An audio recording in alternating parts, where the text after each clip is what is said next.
आज के इस कार्यक्रम के आयोजक प्रभात प्रकाशन, जो इस देश में एक बड़ी ऐसी मुहिम जो जनरली प्रकाशक करते नहीं हैं, इसलिए आपको धन्यवाद।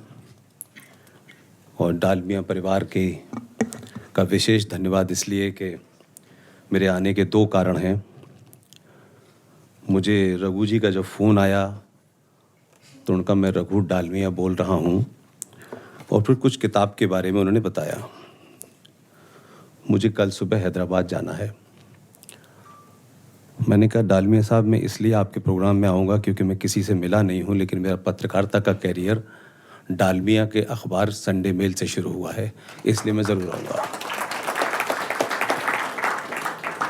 किताब में बहुत सारी ऐसी बातें हैं जो आप पढ़ सकते हैं, लेकिन मैं सबसे बड़ी बीमारी मानता हूँ कि हम सनातनी हिंदुओं को झूठ बोलने की बहुत अच्छी आदत है। हम हर बात में शुरू से लेके आखिर तक, चाहे इतिहास हो, चाहे रामायण हो, चाहे पूजा हो, हर क्षेत्र में झूठ बोलने के सबसे बड़े माहिर हैं। हमारा संकट है कि हमको लगता है कि सच बोलने से कोई नाराज हो जाएगा। पूरा समाज नीचे से लेके ऊपर तक झूठ बोल रहा है, बड़े बड़े संगठन झूठ बोल रहे हैं, और हम ये समझते हैं कि हम बहुत महान हैं। इस जगह जहां ये प्रोग्राम हो रहा है, उसकी एक बात और आपसे साझा करूं। आज शायद बहुत कुछ बातें ऐसी कही जा रही हैं, बड़ी किताबें लिखी जा रही हैं। इसी इंडिया इंटरनेशनल सेंटर में एक बहुत बड़े राइटर, अंतर्राष्ट्रीय स्तर के राइटर, जिनको दुनिया का कोई ऐसा अवार्ड नहीं है नोबेल प्राइज से लेकर के जो उन्हें मिला हो। दुर्भाग्य है कि आज की पीढ़ी, किसी को मैग्सेसे अवार्ड मिल जाता है तो वो सडनली रातों रात इंटेलेक्चुअल हो जाते हैं लोग।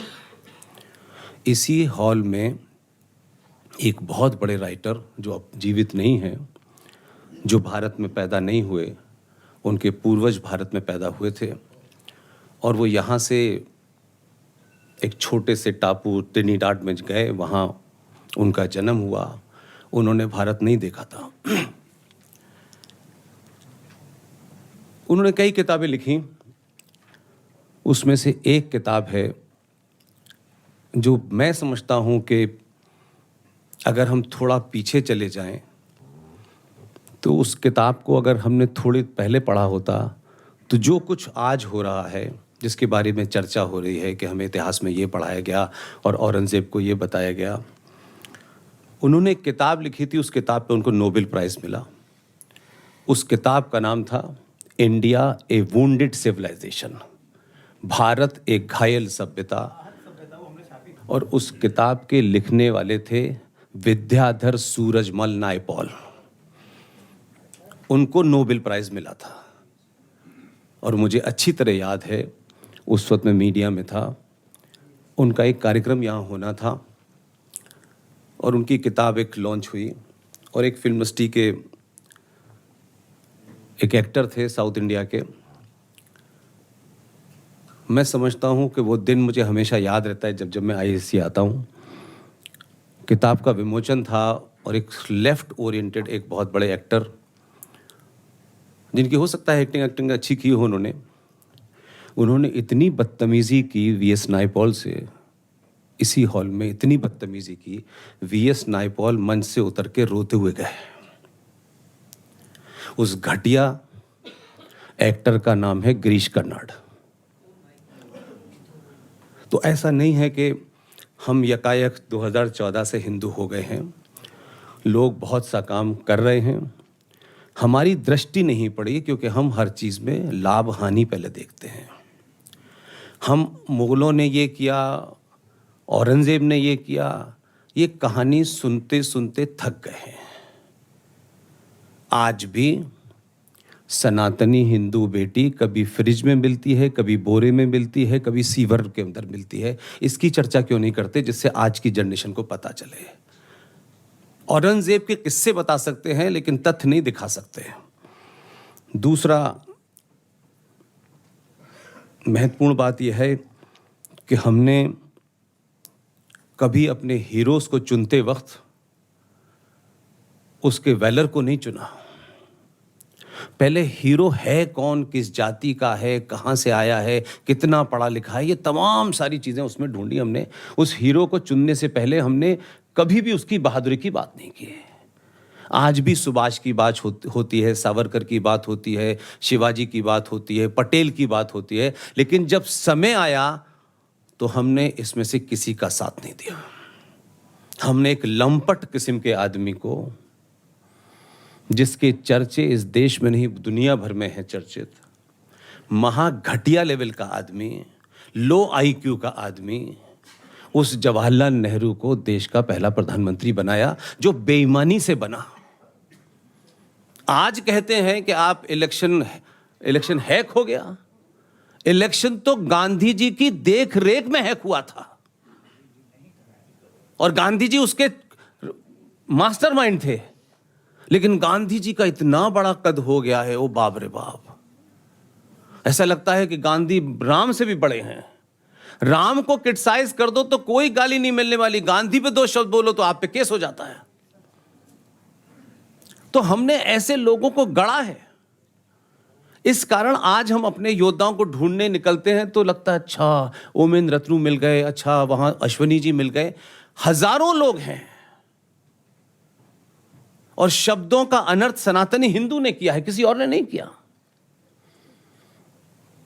हम शब्दों के एक अनर्थ की छोटी सी बात घटना रखता हूं, कैसे वो पूरे भारत के इतिहास में इंपॉर्टेंट घटना है, लेकिन उस पर चर्चा नहीं होगी क्योंकि गांधी का जिक्र आया। आपको याद है इस किताब में एक चैप्टर भी रघु जी ने लिखा है, मोपला। मोपला के बारे में सबसे ऑथेंटिक किताब किसने लिखी है? हमसे पहले बहुत बड़ा लोग काम कर गए हैं, हमने उसको पढ़ा ही नहीं है। और हमारी समस्या यह है कि जो उस तरफ खड़े थे उन्हीं के बीच में से लिखी है किसी ने। हम जब लिखेंगे तो हो सकता है लोग कई साहब राइट विंगर आ गए हैं, कुछ एंटी कांग्रेस हैं। एक साहब का नाम आपने नहीं जाना होगा, वो कांग्रेस पार्टी के अध्यक्ष रहे, तमिलनाडु में मद्रास के जाने माने वकील थे। उन्होंने एक किताब लिखी और वो लिख के चले गए। इसलिए मैं मानता हूं कि उस दौर के लोग जो ईमानदार थे उन्होंने अच्छी किताबें लिखी, लेकिन हम लोगों को बेईमानों को पढ़ने की ज़्यादा आदत हुई। और उनका नाम है सी शंकरन नायर। तमिलनाडु के रहने वाले थे, कांग्रेस पार्टी के अध्यक्ष थे। उन्होंने एक किताब लिखी है गांधीयन अनार्की, और 1917 में कांग्रेस पार्टी की एक अध्यक्ष रही हैं, विदेशी महिला थी, एनी बेसेंट। उस गांधीयन अनार्की के अंदर चैप्टर 13 जो लिखा है वो एनी बेसेंट ने लिखा है। और एनी बेसेंट ने गांधी को इतना नंगा किया है कि पूरा देश मिलकर नहीं कर सकता उस किताब में। अगर ये किताब जो कांग्रेस के अध्यक्ष ने लिखी, एनी बेसेंट 1917 में प्रेसिडेंट रही, अगर इस किताब के बारे में आप कहते तो आपका शत्रु आपके ऊपर ये आरोप नहीं लगाता कि ये भाई चलो कुछ आरएसएस के लोगों ने लिख दिया है, ये बीजेपी के लोगों ने लिख दिया है। आप उन्हीं के घर में उनको चित कर सकते थे, लेकिन हम पढ़ते पढ़ते नहीं है सर। हमको सुनी सुनाई बातें करने का बहुत शौक है। हम दुनिया में बहुत बड़े बड़े महंगे कपड़े और महंगी गाड़ियां लेके घूम रहे हैं, हम ये हैं, 10 मंजिला मकान है, हमने ये कर दिया है, वो कर दिया है, जो पूरी दुनिया आपको देखती है। माफ कीजिएगा, दुनिया आपको 1947 के पिताजी से नहीं जानती। दुनिया आपको आचार्य चाणक्य और भगवान राम की सभ्यता से जानती है।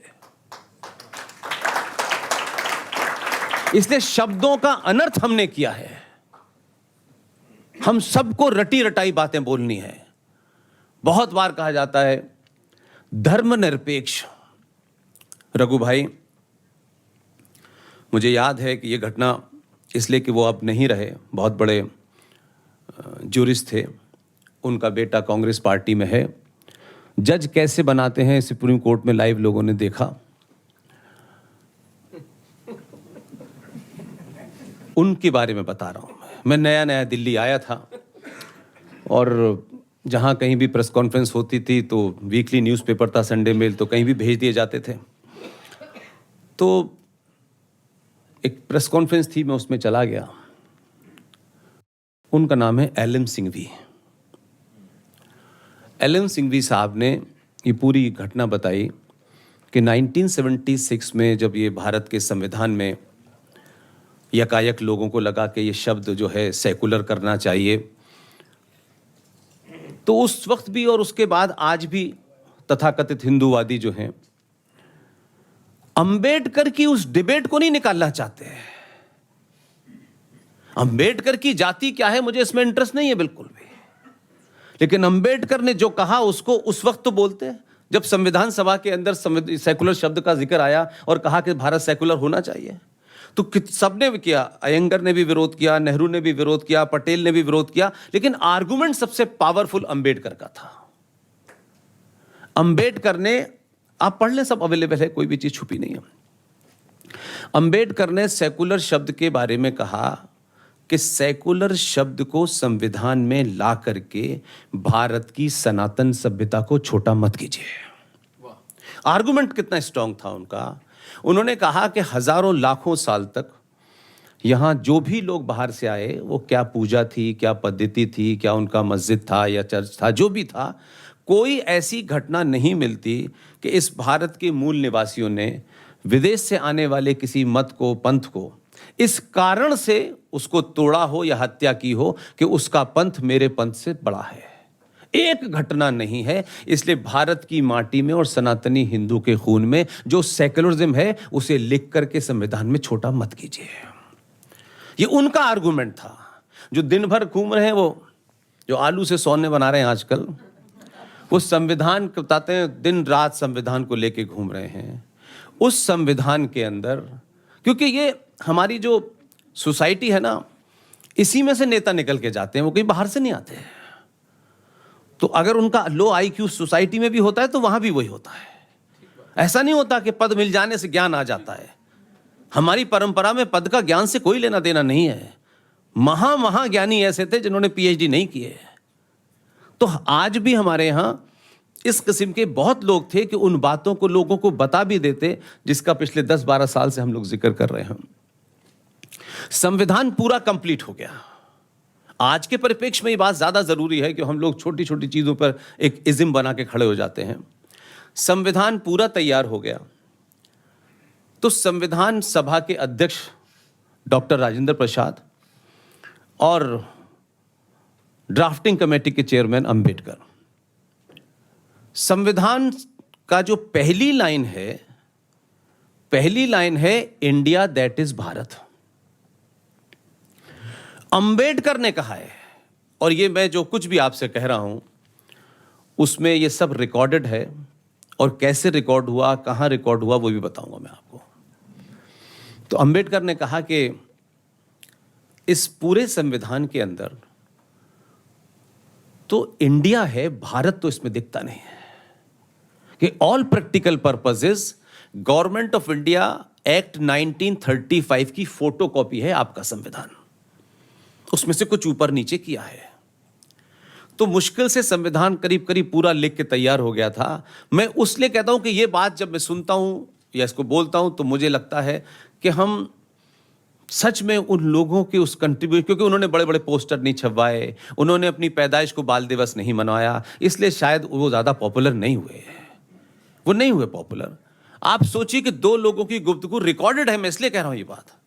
और मैं इसी सीरीज में जब जबलपुर पहुंचा तब मुझे पता चला कि जबलपुर में जो परिवार रहता है उसका क्या कनेक्शन है। उनके घर गया, वो पूरी रिकॉर्डिंग सुनी, तब से मैंने बोलना शुरू किया। तो अंबेडकर ने कहा कि भाई इसमें भारत तो नहीं है।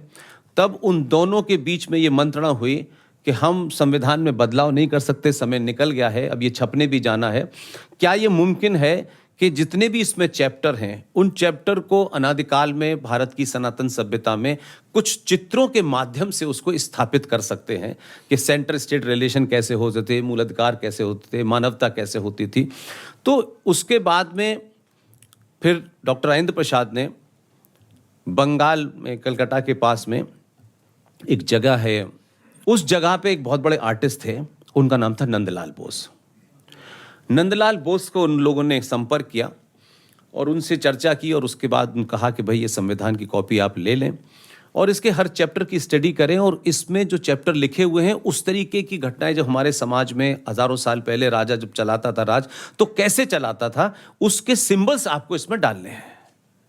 और ये बात फूल वाले चचा को नहीं बताई गई और ये काम दोनों लोगों ने मिलकर किया। और नंदलाल बोस के सबसे कम उम्र के जो उनके चेले थे उनका नाम था राम मनोहर सिन्हा। वो जबलपुर के रहने वाले हैं और 2007 में उनका देहांत हुआ है और उनके बेटे ने उनकी मरने से पहले सारी चीजें रिकॉर्ड की हैं। और उसके बाद उस संविधान में कोई 22 चित्र आए। आज जो हमारे यहाँ ये जो ज्ञान व्यापी है, मैंने शुरू में कहा कि शब्दों का अर्थ जो है हमने बहुत बहुत बहुत बिगाड़ा है। ज्ञान व्यापी मस्जिद, 2 बार कहिए। ज्ञान से मस्जिद का क्या संबंध है? ओरिजिनल टेक्स्ट में ज्ञान व्यापी मंदिर था लेकिन मस्जिद चल गई तो चल गई।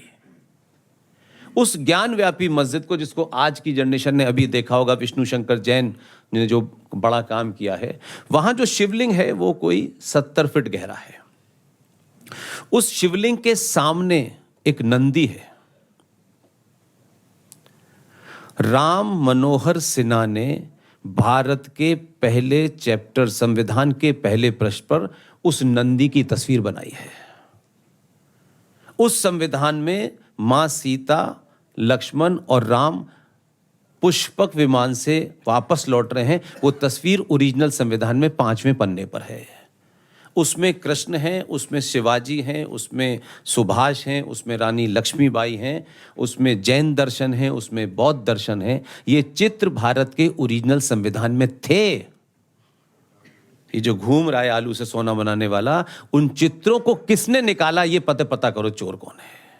लेकिन फिर मैं ये कहता हूं कि ठीक है, किसी से गलती हुई होगी, कुछ बुलावे में लोगों ने नहीं किया होगा, लेकिन फिर भी हम जब तारीफ करें तो ये सोच के तारीफ न करें कि इसकी जाति क्या है।